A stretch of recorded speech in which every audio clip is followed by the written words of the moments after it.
Praise God. Praise God. God is good all the time. And all the time. God is good.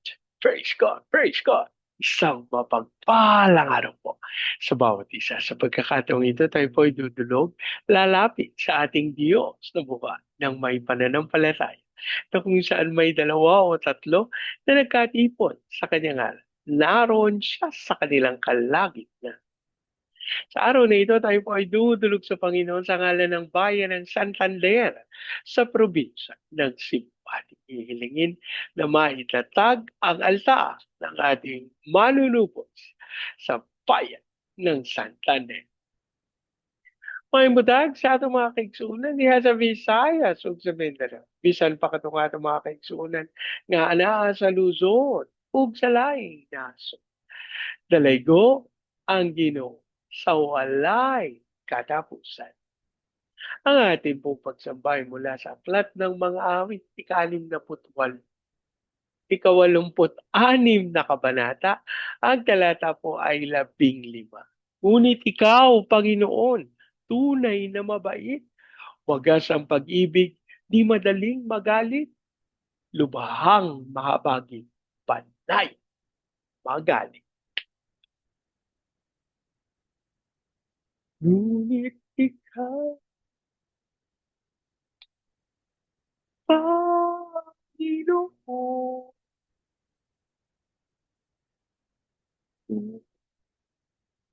tunay na mabait, wagas ang pag-ibig, di madaling magalit, lubhang mahabagit, panay at magalit. Ngunit ikaw, Panginoon,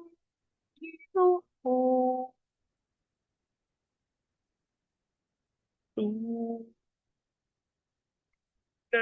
na mabait, wagas ang pag-ibig, di madaling magaling, lubhang mahabag, panaya, magaling.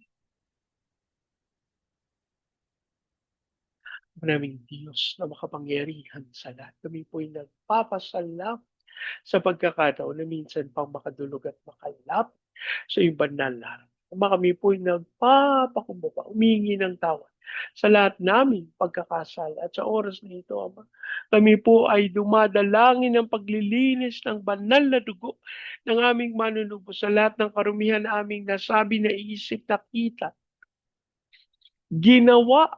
Kami po ay patawarin ng aming dalangin, Lord God. Kasama ang bayan ng Santander sa probinsya ng Cebu. Ang aming hiling, ang lahat ng altar at lahat ng kasunduan na ginawa sa bayan nito nang hindi ayon sa pangalan ng aming manunubos ay mapawalang pi sa pangalan ni Jesus. Ang aming hiling sa pangunguna ng Santong Espiritu, maikata ang altar ng aming manunubos sa bayan ng Santander. Maraming salamat po. Ang aming pag-asa, tinugon nyo, tinanggap namin ang aming panalangin sa pangalan ng aming Panginoong Yesus. Amen. Amen. Amen. Amen. Amen. Amen. Amen. Praise God. Praise God. Ang ating pong pagbubulay ay mula sa aklat ng Genesis, 46 na kabanata. Ang talata po ay 31 hanggang 34. Sinabi ni Jose sa kanyang mga kapatid at sa buong sambayan ni Jacob, ibabalita ko sa Faraon na dumating na kayo buhat sa Kanaan. Sasabihin kong kayo'y mga pastol. Dala ninyo ang inyong mga kawan at lahat ninyong ari-ari. Kung ipatawag kayo ng Faraon at tanungin kung ano ang inyong gawain, sabihin ninyong kayo'y nag-aalaga ng mga baka, buhat sa pagkabata, tulad ng inyong mga ninyo. Sa gayon, maaari kayong manirahan sa lupain. Sinabi niya ito sapagkat ang mga taga-Egypto'y namumuhay sa mga pasto. Ang Diyos po ang magpala ng kanyang buhay at makapangyarihang salita. Sa bahagi pong ito ng banal na kasulatan, maliwanag na merong itinatago. Ano po? Si Jose patungkol doon sa kanyang pagnanais na madala at manatili yung kanyang pamilya sa Egypto. At siya pa mismo ang nagbalita sa Paraon. Sinabi niya sa Paraon at sasabihin niya na mga pastol ang kanyang mga kapatid, gayong batid niya na ang mga Ehipsyo ay galit, namumuhi sa mga pastol. Alam niyo po isang katotohanan na minsan sa hindi natin malamang dahilan, may mga tao na hindi natin gusto makita, makasama, makausap, nang wala naman silang ginagawang kung ano man sa atin. Pero may pakiramdam tayo na ayoko sa kanya. Alam niyo po ang inyong lingkod ay may ganyang karanasan.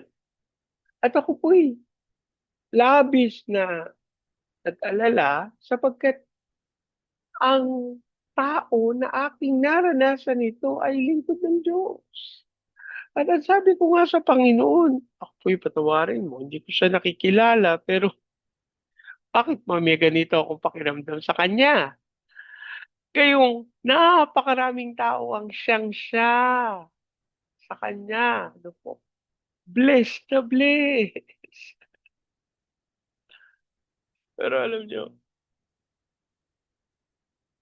ito po ay nagdala ng pangamba at pag-aalala sa akin.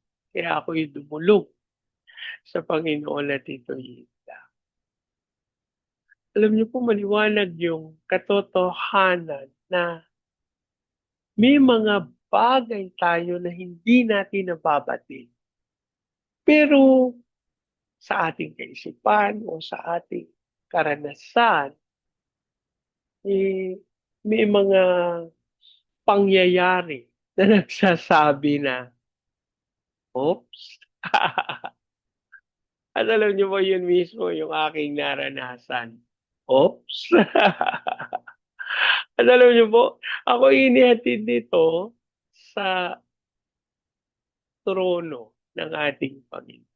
Ako'y nakipag-ugnayan sa Diyos at sinabi ko, Lord, hindi ko batid kung bakit may ganito akong pakiramdam sa Kanya. Pero ayoko, sabi ko, kasi una-una, lingkod mo siya.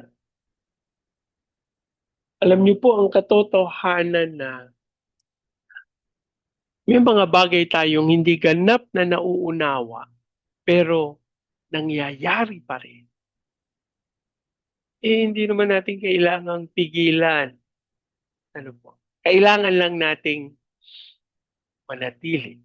Kailangan lang nating pumanatan at makipag-ugnayan sa Panginoon. Alam niyo po, natutuwa ako sapagkat habang tinitignan ko po ang katotohanan ng bagay na ito, inihatid ako ng ganitong karanasan pabalik sa Panginoon. Hindi ko po sinasabi na magaling ako. Kung hindi, ang sinasabi ko yung kabutihan ng Panginoon na maaring dumulog sa Kanya, manumbalik sa Kanya, at ipagtapat yung mga karanasan o kaisipan na ating pinagdadaanan. Alam niyo po, Wala namang maliwanag na salita ang patungkol dun sa pangyayari. Pero ang akin lang pong tinanggap ay huwag magpadala dun sa mga kaisipan, dun sa mga pagdududa, dun sa mga pag-aalala. Maaring hindi maliwanag sa atin kung pa, pero kailangan lamang natin pumanata. Kasi ang Diyos sa kanyang karunungan ang gagawa ng kung ano ang nararapat. E paano ngayon yan? Alam niyo po, sa tagal na aking paglilingkod at pagsunod sa Panginoon, may mga pagkakataon na may mga humihingi po ng tulong, panalangin, ano po, payo. At sa mga ganitong pagkakataon, hindi naman po tayo magdadamot. Lalo na alam naman natin na ang Diyos sa kanyang katotohanan ay mahabagin. Yun pong pag-aalala, pag-iisip na ano kaya ang dapat kong gawin? Ano kaya ang dapat kong sabihin? Ah, idahilan. Alam niyo po, wag nating pagurin yung ating mga sarili sa mga bagay na hindi natin ganap na nauunawa. Pumanatag tayo sa Panginoon at tayo'y magtiwala na anumang ipagkatiwala natin sa Kanya, ilagak sa Kanyang throne. Tunay, Kanyang tutugunin at ipagkakaloob sa atin. Ano yung nararapat. Pero, ako po, sa isang banda, alam ko naman po na kaloob din ng Panginoon na ako pumanatag. Ano po, hindi ako nag-isip ng kung ano-ano. O nung una, ganun nga, pero ipinagkatiwala ko sa Kanya. Ako po'y nagagalak sapagat ang Diyos sa Kanyang kahabagan, inihatid ako sa kaunawaan na tayong lahat sa Kanyang harapan ay iisa lang. Kaya may pangangailangan na ating maunaway. Maaaring hindi tayo pare-pareho ng kaisipan o ugali, pero bahagi tayo ng isang katawan. Walang iba ang ulo ng katawang ito. Kaya ang ating Panginoon. Yeso. Manalangin. Ama naming Diyos na makapangyarihan sa lahat, kami po'y nagpapasalamat sapagkat tunay kayo po ang nagkakaloob ng kapahayagan patungkol sa mga bagay na tila hindi maliwanag para sa Panginoon ang aming hiling, higit sa kaunawaan kung bakit ang aming hiling sa iyo, kalooban mo po kami ng kapanatagan na sadyang may mga bagay na hindi abot ng aming kaisipan. Sa mga ganitong pagkakataon, ang pagtitiwala sa iyo at pagpapasako sa iyong kapayapaan ay sapat at ganap upang kami ay pumanata. Amamin din pong idinudulog sa iyo. Idinudulog sa iyo ang bayan ng Santander sa probinsya ng Cebu. Aming panalangin, ang katawan ng aming Panginoong sa bayan ng Santander ay magkaroon ng unawaan, pagkakaisa at pag-ibig. Hayaan mo pong itong maging dahilan ng pagtatatag ng Santong Espiritu ng altar sa bayan ng Santander. And Lord, we declare for a fire of revival. Hayaan mong dumaloy ang kagalingan, himala at patuloy na maranasan ng kaligtasan aming Panginoon. Ayan mo pong dumaling to sa Baguio City, Cagayan de Oro, Legazpi, Lipa, Manila, Pampanga, pati sa mga bayang ito, Panginoon, ay pahintulot mong tumanggap ng kaunlaran. Katulad ng iyong itinakda, ayan mong maranasan ito ng buong Luzon, Visayas at Mindanao. Hayaan mo, mga Diyos, na lakaran ng iyong lingkod, ang iyong tawag na sumunod sa iyong dakilang kalooban. Dasal din po namin, Panginoon, ang iyong patuloy na pangunguna sa aming bayan na maganap ang tawag mo to be the launching pad of the gospel, to be a missionary, sending country, to be the America of Asia in the heart of its glory. Dasal din po namin ang pagsama mo sa aming mga tagapanguna, sa aming President Marcos, Vice President Duterte, sa Senado, Kongreso, Judiciary, Military, Police, local government. We declare the fear of the Lord na maghanap sa amin. Dasal din namin na walang kasinungalingan ng kaaway ang magtagumpay, bagkus magpailalim sa iyo. Dasal namin na ang pagkatakot sa iyo, Ama, ay maging dahilan ng pagkakapahayag ng iyong kaligtasan para sa lahat. Dasal din po namin na ang iyong kabutihan, ang iyong kaningningan, ang siyang tunay na magliwanag sa aming government offices.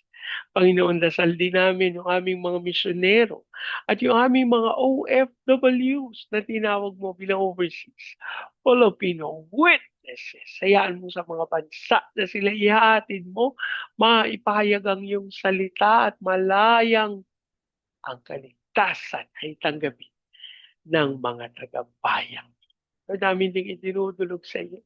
Aming mga training agencies, katulad po ng Main Lifeline, Asian Center for Missions, Elijah House Philippines, Church Renewal, Asia Pacific International Institute. Lord, ikaw po magkaloob ng lahat nilang pangangailangan para magtagumpay sila para sa iyong kalooban. Lord, you also pray sa mga bansa ng Vietnam, Cambodia, Myanmar, Laos, Thailand, Malaysia, Singapore, Indonesia, Brunei. Ilusan mo po ng may kapangyarihan.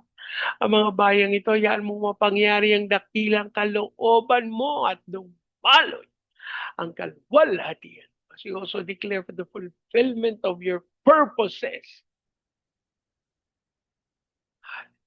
sa Hong Kong, Macau, Taiwan. Lord, hayaan mo na mapangyari ang iyong naisip sa Japan, China, South Korea, North Korea, Brazil, Russia, at America. We declare your fire of revival at gamitin mo ring tagapaghatid ang mga bayang ito ng iyong katotohanan kung saan mo sila dadalhin. We also pray, Panginoon, sa fulfillment ng purposes mo sa Israel as we declare your peace. And as we pray for the Middle East, Panginoon, sa patuloy na gera na nagaganap, ikaw pong magbantay, mag-ingat at magpatunay ng iyong pagsama sa mga bayan. Ilayo ang mga tao, Panginoon, sa siguradong sakot ng aming panalangin, maging maliwanag ang pagbabantay at pag-iingat. Maraming salamat po ang aming pag-asa. Tinugon, tinanggap namin ang aming panalangin sa pangalan ng aming Panginoong Jesus. Amen. Amen. Amen. Amen. Amen. Amen. Amen. Praise God. Praise God. Lagi po nating tatandaan sa anumang pagsubok, problema, kahirapan, sakit, karamdaman. Tayo'y dudulog, lalapit, tatawag sa Panginoon dahil sa Diyos walang imposible. Sa pagkakataon ito, yan niyo po salitain ko ang basbas ng Panginoon sa inyo at sa inyong sambayan. I declare the everlasting love of the Father. I declare the unending blessings of the Son. I declare the sweet, sweet, sweet fellowship of the Holy Spirit now and forever. I declare there's no house and lot with parking, with a new vehicle, and with a flourishing business. In Jesus' name. Amen. Amen. Amen. Amen. Amen. Amen. Amen. Praise God. Praise God. Hanggang sa susunod po, sama-sama nating ideklara, Pilipinas, God bless you big time. And so we declare to God be all the glory in Jesus' name. Amen. Amen. Amen. Amen. Amen. Amen. Amen. Praise God. Praise God.